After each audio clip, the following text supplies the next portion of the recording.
Azərbaycan cəmiyyətinin ən böyük problemi paxıllıqdır.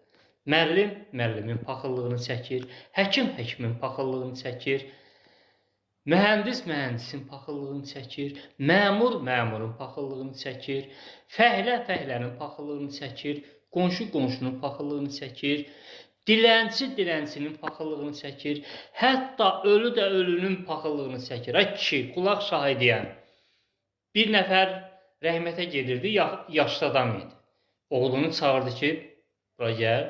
Oğlu gəldi, dedi, bax, mənim qəbrimin başdaşı, filankəsin qəbrinin başdaşından əksik olsa, ondan yaxşı dəbdəbəli olmasa, gecə yuxuna gürərəm, imkan vermərəm, bu dünyada səni ömür boyu dəng eləyərəm, narahat eləyərəm. Mənim qəbrimin başdaşı filankəsin qəbrinin başdaşından üstün olmalıdır. Bax, bu dərəcədə paxıllıq Azərbaycan cəmiyyətinin qanına işləyibdir. Yəni, ona görə də bizi inkişafdan saxlayan paxıllıqdır. Azərbaycan cəmiyyətinin ən böyük problemi nə korrupsiya deyil, nə də ki, kasıblıq deyil. Azərbaycan cəmiyyətinin ən böyük problemi paxıllıqdır. Bax, paxıl olduğumuza görə ədalətli cəmiyyət qura bilmirik. Ona görə ki, paxıllığımızdan istəyirik ki, hamıdan yaxşı biz olaq. Hər şeyin ən yaxşısı bizdə olsun. Pulun çoxu bizdə olsun, evin yaxşısı bizdə olsun, maşının yaxşısı bizdə olsun.